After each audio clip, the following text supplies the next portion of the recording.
नमस्कार। आज का अपना बिंदु प्रयत्न है। प्रयत्न के कितने भेद माने गए हैं, उन भेदों के आधार पर वर्णों का जो वर्गीकरण किया गया है उसकी हम विस्तार से परिचर्चा करेंगे। तो पढ़ते हैं प्रयत्न। प्रयत्न वर्णों की उच्चारण करने की रीति को प्रयत्न कहा जाता है। यानी जब हम वर्णों का उच्चारण करते हैं और उस उच्चारण करने की रीति को क्या कहा जाता है? प्रयत्न कहा जाता है। रीति का अर्थ होता है ढंग या तरीका, जो संस्कृत भाषा की रिंग धातु के साथ में 3 परतें लगने से बना है। दूसरे रूप में हम ऐसा कह सकते हैं कि वर्णों के उच्चारण के लिए कंठ, तालु, जिह्वा आदि से जो क्रिया की जाती है उस क्रिया को क्या कहा जाता है? प्रयत्न कहा जाता है। यानी वर्णों का जब हम उच्चारण करते हैं और उच्चारण करने के लिए कंठ, तालु आदि से जो क्रिया की जाती है उस क्रिया को, उस प्रयत्न को, उस कोशिश को, उस प्रयास को क्या कहा जाता है? प्रयत्न कहा जाता है। प्रयत्न के 2 भेद माने गए हैं, आभ्यंतर प्रयत्न और बाह्य प्रयत्न। आभ्यंतर प्रयत्न किसे कहा जाता है? यानी वागेंद्री के द्वारा वर्णों का जब हम उच्चारण करते हैं तो वागेंद्री के द्वारा उच्चारण से पहले जो प्रयास किया जाता है उस प्रयास को क्या कहा जाता है? आभ्यंतर प्रयत्न कहा जाता है। ध्वनि उत्पन्न होने से पहले वागेंद्री के द्वारा जो प्रयास किया जाता है उस प्रयास को आभ्यंतर प्रयत्न कहा जाता है। इसके भेद विवृत, ईषद विवृत, स्पृष्ट, ईषद स्पृष्ट और समृद्ध। समृद्ध है ये भेद संस्कृत भाषा में ही माना जाता है, हिंदी भाषा में इसका भेद नहीं माना जाता। इस प्रकार हिंदी भाषा में आभ्यंतर प्रयत्न के कितने भेद हो गए? 4 भेद हो गए। विवृत, इसमें सभी स्वर आते हैं। विवृत में जितने स्वर हैं वे सभी स्वर विवृत में आते हैं और इनका उच्चारण करते समय वागेंद्री खुली रहती है। यानी वागेंद्री है वो पूरी की पूरी क्या रहती है? पूरी खुली रहती है। विवृत का अर्थ होता है वागेंद्री का खुला रहना। ईषद विवृत में ऊषम वर्ण आते हैं। ऊषम वर्ण में श, श, श, है ये वर्ण आते हैं। इसमें वागेंद्री है वो कुछ खुली रहती है, कुछ खुली रहती है। यानी इन वर्णों का जब हम उच्चारण करते हैं तो वागेंद्री है वो पूरी नहीं खुलती, उसका कुछ भाग खुला रहता है। स्पृष्ट वर्ण, स्पृष्ट वर्ण में कैसे मैं तक जो अपने 25 वर्ण हैं वे स्पृष्ट के अंतर्गत आते हैं। जिन वर्णों का उच्चारण करते समय जिह्वा, तालु, दंत, ओष्ठ आदि मुख के अवयवों को स्पर्श करती है तथा ध्वनि कुछ विस्फोट के साथ मुख द्वार से बाहर की ओर गमन करती है, उन्हें क्या कहा जाता है? स्पृष्ट वर्ण कहा जाता है। तो कैसे मैं तक जो वर्ण है इनका उच्चारण करते हैं तो इस प्रकार की स्थिति होती क, ख, ग इस प्रकार। ईषद स्पृष्ट, ईषद स्पृष्ट में अंतस्थ वर्ण आते हैं। अंतस्थ वर्ण, अंतस्थ वर्ण कौन से होते हैं? य, रे, ले, व, ये अंतस्थ वर्ण कहलाते हैं। और इनका जब हम उच्चारण करते हैं तो उच्चारण करते समय स्थिति क्या रहती है कि जो वागेंद्री है उसका अधिकांश भाग बंद रहता है। यानी वागेंद्री है वह अधिकांशतः क्या रहती है, बंद रहती है। इसलिए इन्हें क्या कहा जाता है, ईषद स्पृष्ट वर्ण कहा जाता है। अंतस्थ शब्द से स्पष्ट है, अंत माने बीच में या बीच का भाग, जिसे हम हृदय कहते हैं। इन वर्णों का उच्चारण करते समय हृदयगत भाग से बल लगता है। एक बात, अंतस्थ का अर्थ बीच में है। दूसरा बीच में अर्थ इनका क्या लगाते हैं कि ये न तो पूर्ण रूप से स्वर में है, न ही पूर्ण रूप से व्यंजन के अंतर्गत आते हैं। तो स्वर और व्यंजन के बीच में इनको गिना जाता है, इसलिए इन्हें क्या कहा जाता है, अंतस्थ। इसका अच्छा प्रश्न ये बनता है कि कौन से वर्ण है जो स्वर और व्यंजन के बीच में गिने जाते हैं, तो वो कौन से हो गए, ये, रे, ल और व। समृद्ध, इसमें ह्रस्व स्वर आता है, जो संस्कृत भाषा में सिद्ध रूप में काम में लिया जाता है, साध्य रूप में नहीं। समृद्ध का उच्चारण करते हैं ह्रस्व का सिद्ध रूप में, तो गला रुंद सा जाता है, ध्वनि पूर्ण रूप से उच्चरित नहीं होती। जैसे हम रो करके या किसी भाव से विभोर होकर के जब किसी वर्ण का उच्चारण करते हैं, तो ऐसी स्थिति इसमें होती है। तो इस प्रकार विवृत, ईषद विवृत, स्पृष्ट, ईषद स्पृष्ट, ये चार भेद हिंदी में आभ्यंतर प्रयत्न के माने गए। बाह्य प्रयत्न, यानी बाह्य प्रयत्न, आभ्यंतर प्रयत्न जो है उसके बाद की स्थिति है। यानी वर्णों का जब हम उच्चारण करते हैं, तो उच्चारण करने के लिए जो प्रयास किया जाता है उच्चारण से पहले वागेंद्रियों के द्वारा, उस प्रयास को तो हम आभ्यंतर प्रयत्न कहते हैं। लेकिन जब ध्वनि का समापन होता है, अंत होता है, तो उस अंत को क्या कहा जाता है, ध्वनि के समापन को, ध्वनि के अंत को क्या कहा जाता है, बाह्य प्रयत्न कहा जाता है। जो प्रयास किया जाता है उस प्रयास को प्रयत्न कहा जाता है, और उच्चारण करने से पहले जो प्रयत्न किए जाते हैं, प्रयास किया जाता है, उसे आभ्यंतर प्रयत्न कहा जाता है। और जब उच्चारण होता है और वह उच्चारण जब समाप्त हो जाता है, उस उच्चारण को क्या कहा जाता है, बाह्य प्रयत्न कहा जाता है। इसकी संस्कृत भाषा में 11 भेद माने गए। अल्प प्राण, महाप्राण, सघोष, अघोष, विवार, सवार, श्वास, नाद, उदात, अनुदात और शब्द। ये 11 भेद होते हैं संस्कृत भाषा में। हिंदी भाषा में व्यवहारगत हम श्वास वायु के आधार पर अल्प प्राण, महाप्राण को पढ़ते, नाद के आधार पर घोष और अघोष को पढ़ते। ये भेद। तो चर्चा करते हैं हम श्वास वायु के आधार पर वर्णों का विभाजन। श्वास वायु के आधार पर वर्णों का विभाजन है, वो 2 रूपों में किया गया है, अल्प प्राण और महाप्राण। अल्प प्राण उन वर्णों को कहा जाता है जिन वर्णों का उच्चारण करते समय प्राण वायु कम काम में लेते हैं। जिन वर्णों का उच्चारण निम्नता से किया जाता है, जिसमें प्राण वायु कम काम में ली जाती है, उन वर्णों को क्या कहा जाता है, अल्प प्राण कहा जाता है। और महाप्राण वर्ण, जिन वर्णों का उच्चारण करते समय प्राण वायु, श्वास वायु अधिक काम में ली जाती है, अर्थात जिन वर्णों का उच्चारण उच्चता से किया जाता है, उन्हें महाप्राण वर्ण कहा जाता है।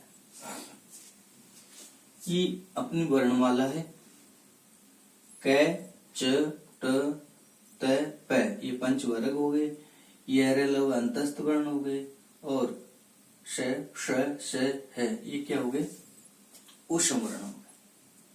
यहाँ अंग्रेजी वर्णमाला है, वो अल्प प्राण और महाप्राण को बहुत ही अच्छे से स्पष्ट करती है।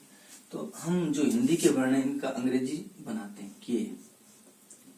के एच, जी, जी एच, एन। ये देखो ग, गंगा लिखते हैं तो ग में एन आता है। C H, C double H, J, J H, N, T, T H, D, D H, N, T, T H, D, D H, N, P, PH, B, BH, M, Y, R, L, V या W लिख सकते हैं, SH, SH, SH।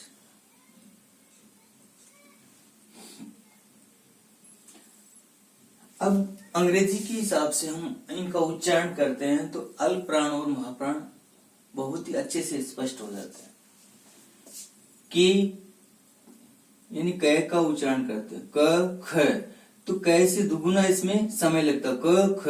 तो अंग्रेजी में देखिए यहाँ इसके लिए कितने वर्ण आए, 2 वर्ण आए, क ख, ग घ, ग, च छ, ज झ, ञ, ट ठ, ड ढ ण, त थ द ध न, प फ ब भ म, ये र ल व श स स ह। तो यहाँ अंग्रेजी के आधार पर हम इनको स्पष्ट करते हैं। तो जिन हिंदी वर्णों के लिए एक वर्ण का प्रयोग होता है वो अल्प प्राण हो गए, जैसे क,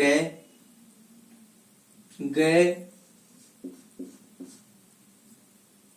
ग, ये अल्प प्राण हो गए। मैं, ख, ख महाप्राण हो गया और ये घ महाप्राण हो गए। अब यहां अच्छे से हम समझ सकते हैं कि वर्ग का पहला, तीसरा, पांचवा वर्ण जो पंच वर्ग है उनमें प्रत्येक वर्ग का पहला, तीसरा और पांचवा वर्ण क्या होते हैं, अल्प प्राण होते हैं। और दूसरा और चौथा वर्ण कौन सा हो गया, महाप्राण हो गया। अंग्रेजी के आधार पर भी हम इनको आसानी से समझ सकते हैं। तो अंग्रेजी में हमें इन वर्णों को ध्यान में रखना है कि च है उसके लिए 2 वर्ण आ रहे हैं, लेकिन है क्या, ये अल्प प्राण है। लेकिन देखिए छ के लिए CH च छ, तो इसके लिए 3 वर्ण आ रहे हैं, यहाँ स्पष्ट हो रहा है। थोड़ा सा ध्यान यहां देना हमें, SH, यहां देखो इस स के लिए जो दंते स है उसके लिए 1 वर्ण आ रहा है के लिए 1 वर्ण आ रहा है, जबकि ये क्या है, महाप्राण, महाप्राण वर्ण। और ये कौन से है, अल्प प्राण। सभी अंतस्थ वर्ण क्या है, अल्प प्राण। इन सभी के लिए 1 वर्ण आ रहा है। तो यहाँ ध्यान देने योग्य बात यह है कि अगर हम रटना चाहें तो प्रत्येक वर्ग का पहला, तीसरा, पांचवा वर्ण य, र, ल, व क्या होते हैं, अल्प प्राण होते हैं। और प्रत्येक वर्ग का दूसरा, चौथा वर्ण और ऊष्म यानी श, श, स, है, ये कौन से वर्ण होते हैं, महाप्राण वर्ण होते हैं। अंग्रेजी वर्णमाला के आधार पर हम ध्यान देना चाहें तो हमें च का ध्यान रखना है और जो दंते स है इनका ध्यान रखना है। और से जितने भी वर्ण हैं हम उनका जो हिंदी वर्ण है उनका अंग्रेजी जब बनाते हैं तो आसानी से याद करने की जरूरत ही नहीं है, सीधा उत्तर आ जाता है। जैसे आपको पूछा कि मैं कौन सा वर्ण है, तो मैं का अंग्रेजी बनाओ, 1 वर्ण आ रहा है, इसका मतलब क्या हो गया, ये अल्प प्राण हो गया। आपसे पूछा झ कौन सा वर्ण है, तो JH अंग्रेजी बनाते ही स्पष्ट हो गया कि 2 वर्ण आ रहे हैं, इसका मतलब ये महाप्राण है। और इनका शुद्ध वाचन भी अल्प प्राण और महाप्राण के अनुसार अंग्रेजी वर्णमाला ही करती है। देखिए ट, ठ, ड, ढ, ण, देखिए ये देखो 1 वर्ण अल्प प्राण हो गया, ये 2 वर्ण है, ये महाप्राण हो गया। यहाँ फिर अल्प प्राण आ गया और ये अंग्रेजी में 2 वर्ण है, इसका मतलब इससे दुगुना समय लगता है, इसलिए क्या हो गया, महाप्राण वर्ण हो गया। तो ये श्वास वायु के आधार पर वर्णों का वर्गीकरण हो गया। पढ़ते हैं अभ्यास प्रश्न। वर्णों के उच्चारण के लिए कंठ, तालु आदि से जो क्रिया की जाती है उस क्रिया को क्या कहते हैं, तो उस क्रिया को क्या कहते हैं, प्रयत्न कहते हैं। ध्वनि उत्पन्न होने से पहले वागेंद्री की क्रिया को कहा जाता है। ध्वनि उत्पन्न होने से पहले वागेंद्री की क्रिया है, उस क्रिया को अभ्यंतर प्रयत्न कहा जाता है। अभ्यंतर प्रयत्न। प्रश्न नंबर 3, ध्वनि के अंत होने की क्रिया को कहा जाता है। यानी ध्वनि जब समाप्त होती है तो उस समाप्त होने की क्रिया को क्या कहा जाता है? बाह्य प्रयत्न कहा जाता है। प्रयत्न के आधार पर वर्णों के भेद। प्रयत्न के आधार पर वर्णों के जो भेद माने गए हैं वो 2 भेद माने गए हैं।